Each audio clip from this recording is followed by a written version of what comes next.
Masjid Istiqlal. Langsung saja kami persilakan. Baik, bismillahirrahmanirrahim. Assalamualaikum warahmatullahi wabarakatuh. Saya di sini kapasitasnya sebagai Imam Besar Masjid Istiqlal Jakarta. Walaupun juga tidak bisa dipisahkan dengan Menteri Agama ya, karena di dalam sejarah Istiqlal ini selalu dibawa Kementerian Agama memang. Walaupun ada kepresnya ya menunjuk imam besar ya, tapi tidak perlu diperhadap-hadapkan karena beberapa kementerian juga punya rangkapan pekerjaan ya kan. Apalagi kita kan ini satu senapas ya, antara masjid dan Kementerian Agama nggak bisa dipisahkan. Jadi alasan penghematan, efisiensi dan juga penyatuan visi misi, karena Istiqlal sekarang ini kan menjadi bukan saja sebagai lembaga nasional, tapi menjadi lembaga internasional. Jadi Imam Besar Istiqlal juga ditunjuk sebagai President of International Grand Imam Association, jadi Presiden Imam Besar sedunia gitu ya.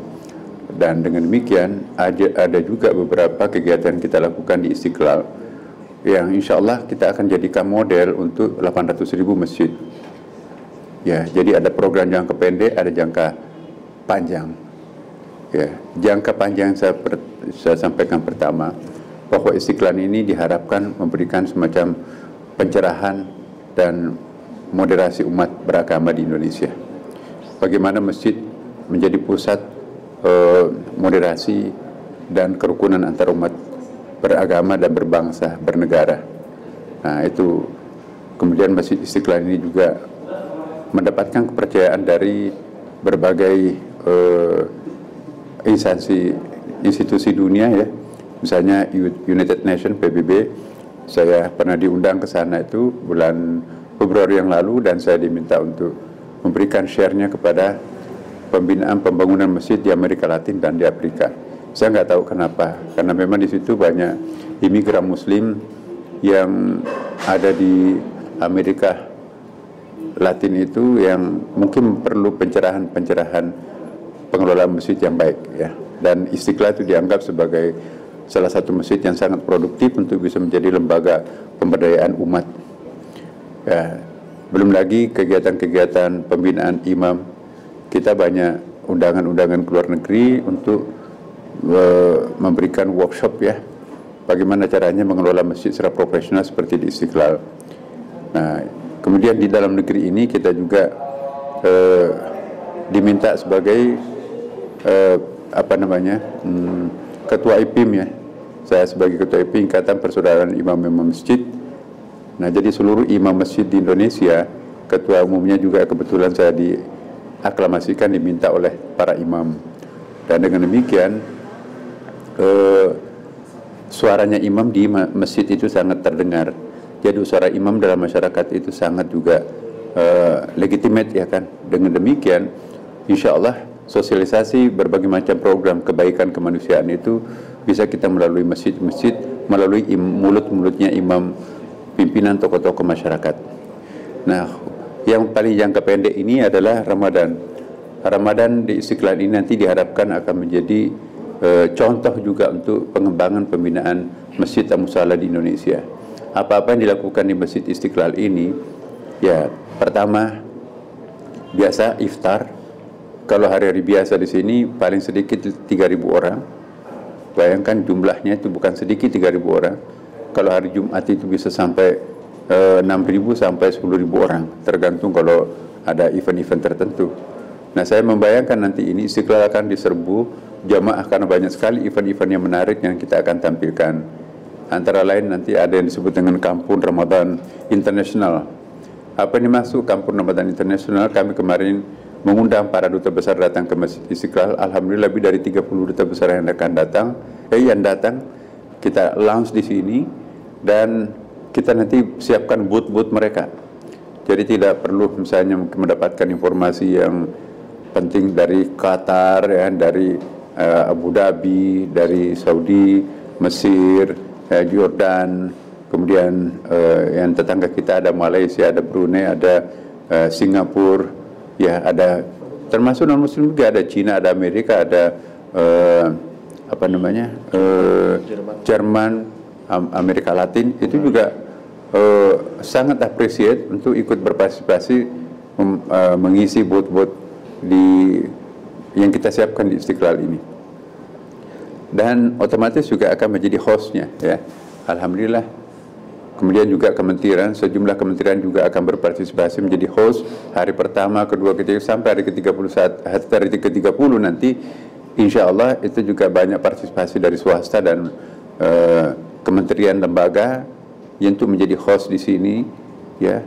Dan di samping itu juga kita ada kegiatan tadarusan, dan yang paling penting di sini adalah saya kira nilai jualnya Istiqlal di Ramadan itu adalah 10 terakhir Ramadan ini, karena kita betul-betul membuka kesempatan kepada warga masyarakat kita itu ya. Jadi biasanya 10 Ramadan terakhir itu bisa sampai 24 jam ya Pak Bari, tapi 1 sampai 20 belum sampai 24 jam. Jadi saya ingin tegaskan 24 jam itu adalah 10 terakhir Ramadan. Iktikaf di Ramadan ini banyak mancanegara datang. Jadi Anda bisa lihat hotel-hotel di sekitar Istiqlal ini penuh. Ada yang dari daerah, ada yang dari luar negeri juga. Kenapa? Karena wisata Ramadan yang paling indah itu di Indonesia itu. Nggak ada senjata berkeliaran, aman. Pokoknya wisata Ramadan yang paling istimewa itu Indonesia. Lengkap dengan berbagai macam programnya.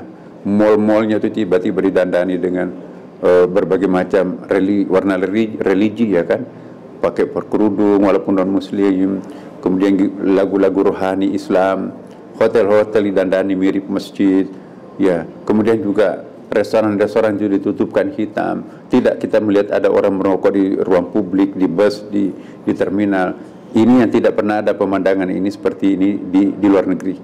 Jadi ini toleransinya di sini ini. Bahkan di perkantoran teman-teman kita non Muslim pun kadang-kadang ikut puasa juga. Kenapa? Karena solidarnya.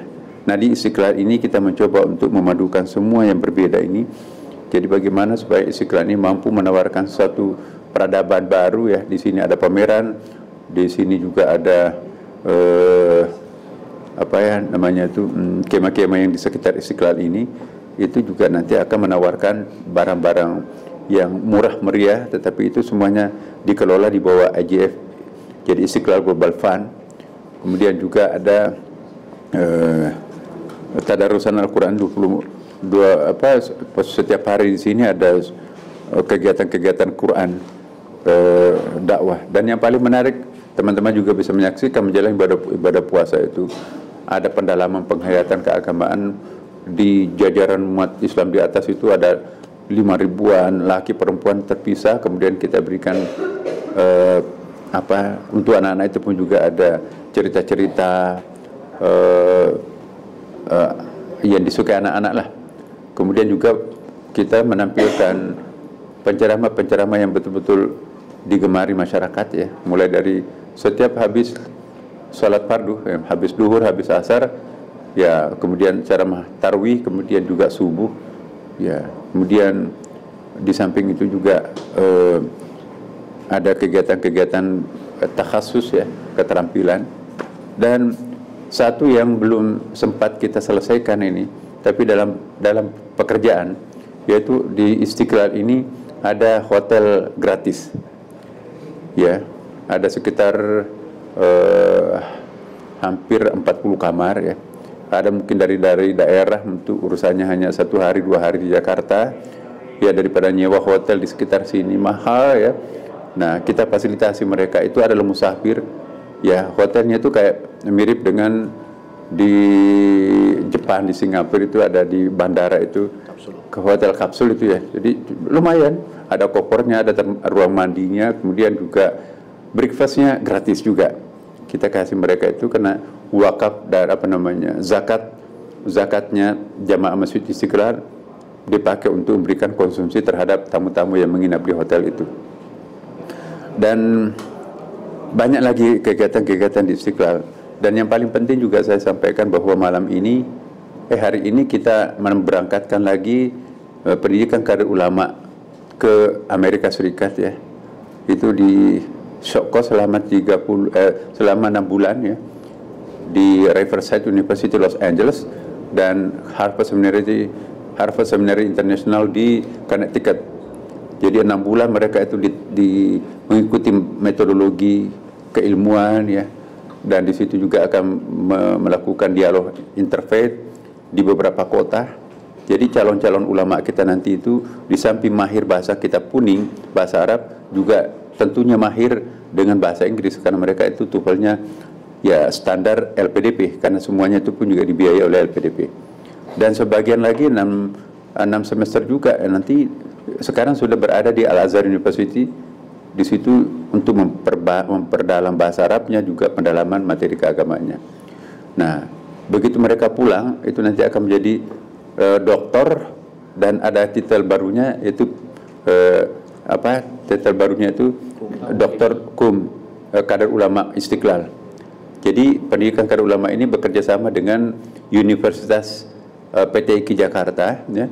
Jadi urusan formalnya master degree-nya dan juga doktor degree-nya itu PTIQ, tetapi untuk wawasan keulamaannya itu di training di Istiqlal. Semua mereka itu diasramakan ya.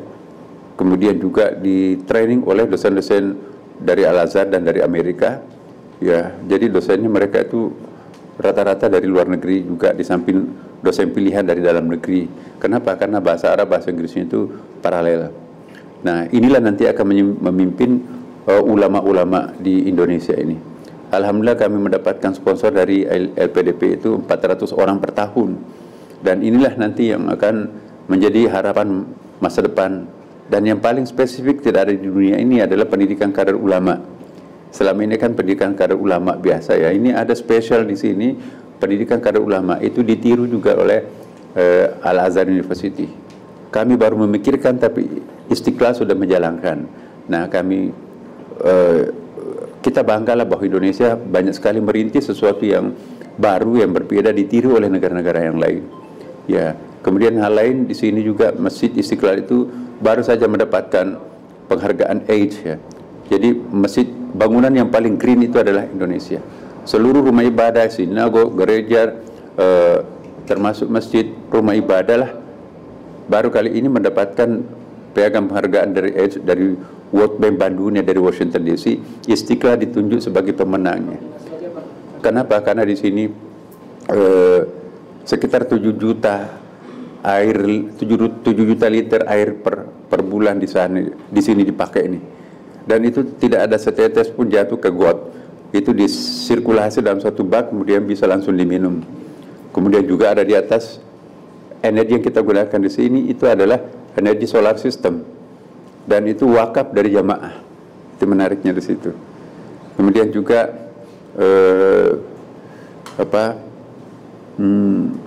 selalu ada dosen-dosen tamu dari luar negeri untuk memberikan pencerahan, ceramah di Istiqlal ini. Yang terakhir dari kami, bahwa kami berharap kepada seluruh pencinta Masjid Istiqlal untuk datang ke Masjid Istiqlal. Bukan hanya akan mendapatkan keimanan yang kuat, tetapi juga ilmu yang bermacam-macam di sini. Di sini ada perpustakaan e-library, bisa mengakses perpustakaan secara terbuka di luar negeri seperti di Mesir, Amerika, dan di Cina. Di sini juga, nah ini yang baru ini, saya sampaikan kepada masyarakat kita. Di sini ada kursus bahasa Cina gratis. Jadi anak-anak kami di sini sudah bisa bahasa Cina itu setiap hari itu. Kemudian itu dikelola oleh kedutaan Cina melalui space Cina yang ada.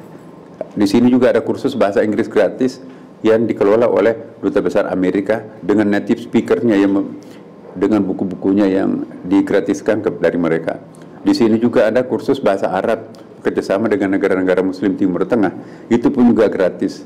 Bahkan juga ada bahasa unik ya, seperti bahasa Hebrew dan bahasa Aramaik, ini juga ada. Ternyata penggemarnya juga banyak.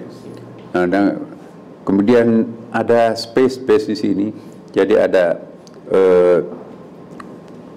mengintip kebudayaan luar negeri ada di Istiqlal. Timur Tengah ya, Eropa, Amerika, Cina, dan dalam waktu dekat ini Singapura juga. Nah, jadi Istiqlal ini ada pasar intelektual yang sangat unik. Dan yang paling penting juga, kami sedang merintis sekarang ini ekonomi berbasis masjid. Sistem Istiqlal nanti ini kami harapkan bisa dimanfaatkan juga oleh seluruh masjid. Bayangkan 800.000 masjid di seluruh Indonesia itu kalau menggunakan sistem Istiqlal, masjid itu kan berada di tengah perkampungan, jadi tidak perlu belanja di tempat yang lain. Jadi masjid sebagai pusat kekuatan ekonomi, ya, membeli sambil beramal. Insya Allah tidak ada yang haram dijual di masjid, ya, dan bisa melalui Gojek ya, seperti di sini ya, kita kerjasama dengan PT Pos. Jadi pesanan-pesanan masyarakat itu ya cuma ditelepon EJF, itu PT Pos akan mengantarkan atau Gojek bisa mengantarkan. Jadi semua kebutuhan masyarakat itu seperti air minum, beras nanti itu pada saatnya nanti itu bisa dibeli di masjid. Jadi membeli sambil beramal. Stoknya bukan di masjid tapi kerjasama dengan gudang. Termasuk juga beli ikan. Itu bisa dipesan di Istiqlal, tapi nggak ada ikan di sini wujudnya. Tetapi kita kerjasama dengan lembaga-lembaga yang di luar sana itu, dan ada yang mengantarkan. Jadi keuntungannya lari ke masjid, dan insya Allah kalau ini bisa ditiru, maka masa depan Indonesia terutama umat Islam itu, ya tempat belanja yang paling efektif ialah di masjid. Kenapa? Membeli sambil beramal. Tentu bukan ruang utama masjidnya yang harus sakral itu ya, tapi di halaman masjid itu kan banyak space. Disitulah kita akan manfaatkan bagaimana ekonomi berbasis masjid ini bisa memberdayakan umat. Jadi kalau dulu kita bicara tentang umat memberdayakan masjid, nah sekarang masjid yang akan memberdayakan umat. Dibalik. Nah inilah harapan kami. Semoga teman-teman wartawan bisa mendampingi kami untuk menjadikan Indonesia ini sebagai negara contoh untuk pengembangan ekonomi berbasis masjid, ya, dan masjid juga sebagai rumah besar untuk bangsa Indonesia. Siapapun bisa mengakses apapun yang ada di Istiqlal ini, ya, karena kita di sini adalah sudah tradisinya Istiqlal seperti itu. Terima kasih.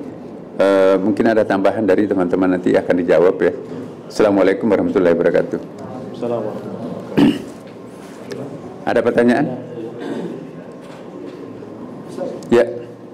Saya Ari dari Radio Sinta. Nanti di malam pertama di Istiqlal ini, apakah ada para menteri atau Pak Presiden mungkin yang akan sholat tarawih di sini? Iya, kehadiran kepala negara dan wakil kepala negara seringkali di masjid ini. Karena ini masjid negara ya, karena memang standar security-nya juga sudah ada, jadi tidak ada masalah. Anytime beliau kapan saja mau datang ke sini bisa datang. Menteri-menteri banyak sekali. Ya, nanti malam ini kita menurut jadwal saya apa nanti malam ya? Oh saya membuka ya. Iya. Kita sedang isbat dulu baru ke sini ini. Ya kalau saya terlambat nanti kita atur waktunya. Jadi teman-teman semuanya, kami berharap juga nanti dari sini pindah ke Jalan Tamrin untuk mengikuti sidang isbat ya kan. Ini mohon doanya supaya kita bisa berpuasa di awal sama satu Ramadannya, dan kemungkinan besar itu bisa sama karena kita berada pada posisi 2,5 derajat sampai 4 derajat. Apalagi Aceh sudah 4 derajat Celcius derajat. Dan insya Allah satu Idul Fitrinya juga diharapkan sama juga, karena apa? Pada waktu diperkirakan nanti itu masih 0 minus ya, jadi minus derajatnya, sehingga dengan demikian teman-teman dari Muhammadiyah dan NU itu ya bisa sepakat di situ itu. Nah ini awal sebuah yang baik. Mudah-mudahan insya Allah Ramadan kita ini lancar, jamaah haji juga yang semakin membuat orang tersenyum lebih bagus, dan kehidupan beragama kita juga semakin rukun, damai dan seterusnya. Insya Allah inilah negara yang paling plural di dunia ini, tapi juga yang paling homogen, yang paling rukun di dunia ini. Jadi ini negara penuh berkah. Mudah-mudahan Ramadan ini akan menambah keberkahan lebih lagi kepada kita semuanya. Makasih. Ada lagi? Prof, kita sebentar lagi mau masuki bulan Ramadan ya. Untuk masyarakat sendiri bagaimana sih sebenarnya cara memaknai bulan Ramadan ini, Prof? Iya. Tentu yang pertama harus dilakukan adalah perkenalan Ramadan itu sejak bulan Rajab. Allahumma, jadi ya Allah ada doa yang diajarkan Rasulullah. Allahumma barik lana fi Rajab wa Sya'ban wa balighna Ramadan. Jadi pangkalan pendaratan untuk memasuki bulan Ramadan itu 2 bulan sebelumnya, itu bulan Rajab dan bulan Sya'ban. Nah, maka di sini di Istiqlal sejak bulan Rajab kita mempersiapkan Ramadan. Rangkaian kegiatan sudah kita mulai di sini ini. Karena terlambat menjemput Ramadan kalau nanti malam Ramadannya baru bisa. Ada lagi? Prof, Ika dari Ridwan, Prof mau nanya kalau misalnya dari sidang isbat nanti hasilnya 1 Syawal besok, 1 Maret, persiapan untuk sholat tarawih perdana ini bagaimana, Prof? Ya, karena ini sudah ada standar persiapan. Panitianya juga sudah komplit dan sudah insya Allah acara-acara di Istiqlal itu selalu perfect. Ya, tidak apa ya, apalagi kita sekarang ini sudah isunya adalah very safety untuk salat di Istiqlal. Kami punya CCTV, kami punya satpam yang sangat profesional, dan namun demikian kami tetap menghimbau barang-barang bawaannya itu jangan terlalu luxury mewah, yang hati-hati ya, siapa tahu ada orang berubah niat ya kan. Nah, silakan. Prof, izin sebagai masjid negara, apakah kegiatan Ramadan di Masjid Istiqlal terdampak oleh efisiensi? Apakah ada nanti? Bagus pertanyaannya. Justru fungsi Masjid Istiqlal ini harus memberikan nilai tambah terhadap persoalan-persoalan ekonomi masyarakat kita. Ingat dulu waktu zaman COVID-19 ya, justru Istiqlal itu yang mensponsori tempat umum pertama yang dilakukan suntik massal itu loh, vaksinasi, dan itu semuanya gratis. Kemudian juga di sini kita mengumpulkan dana umat tanpa membedakan agama apapun juga terkumpul. Saya tidak etis memberikan, tapi lebih dari puluhan miliar lah, lebih 20 miliar. Tapi kami tidak ngambil dananya, kita serahkan ke institusi yang terkait, gubernur-gubernur yang paling terdampak. Jadi dalam tempo 5 hari kita bisa mengumpulkan dana sebanyak itu suatu hal yang kejutan. Jadi menggunakan bahasa agama untuk menggalang partisipasi masyarakat itu luar biasa. Maka itu saya juga menghimbau kepada masjid lain, mari kita menjadikan masjid ini sebagai lembaga kepercayaan masyarakat untuk mengembangkan charity, bantuan kepada masyarakat kita. Saya sangat yakin kalau masjid ini diberdayakan untuk pemberdayaan umat, maka pada akhirnya nanti tidak ada kemiskinan ekstrim di Indonesia. Zakat, wakaf, infak, sedekah, jariyah, dan kemudian wakaf, hibah, wasiat, 27 lembaga keekonomian pundi-pundi umat itu bisa dikembangkan di masjid. Sehingga zakat itu menjadi kecil, yang lebih besar nanti itu seperti wakaf dan lain-lainnya. Nah, kalau ini kita nanti kembangkan, Masya Allah, itu bantuan rumah ibadah masjid ini nanti dan juga rumah-rumah ibadah yang lain, itu akan sangat besar nilainya terhadap masyarakat kita. Jadi kemiskinan tidak hanya lagi diurus oleh negara, tapi juga oleh masyarakat juga. Jadi di atas ada negara, di bawah ada masyarakat, civil society yang memberantas kemiskinan ini. Nah, mudah-mudahan masjid ini bisa berbicara lebih banyak lagi di masa akan datang. Oke? Terima kasih. Kegiatan tidak terpengaruh ya, Prof? Enggak, insya Allah enggak. Mengenai buka puasa, Ya? izin saya Diki dari Garuda TV, mengenai jumlah porsi buka puasa pada saat berbuka puasa di Istiqlal, sudah adakah jumlah total porsinya? Dan Iya, kita ada standar menyiapkan. Intikaf, apakah sediakan juga? Iya. Kita ada estimasi, dan ini sudah terwujud beberapa tahun terakhir ini ya. 3.000 orang buka puasa di sini. Ya, nah karena ini kita mengantisipasi karena banyaknya program baru Istiqlal, maka kita naikkan 4.000 box nasi di sini, ditambah dengan kurma, ditambah dengan air minum, dan ini adalah kebanyakan kita peroleh juga dari sponsor-sponsor masyarakat dan instansi. Dan yang paling penting juga adalah 20 Ramadan terakhir, saya kira sampai lantai puncak Istiqlal itu penuh jamaah dari luar negeri, dari daerah-daerah, apalagi dari Jakarta. Dari luar kota itu banyak sekali ya. Jadi maka kita harus antisipasi. Jadi sahurannya kita siapkan juga. Tentu kita tidak mampu menyiapkan semua, karena kalau penuh sampai atas itu bisa sampai 200.000 orang tuh. Kita ada 3 macam program itikaf. Iya. Nah, ini 3 macam itikaf. Ada itikaf itu nginap di sini betul-betul 24 jam sepanjang berapa hari, tapi itu didaftar dulu, disiapkan tempat tidurnya di sana dan sebagainya. Jadi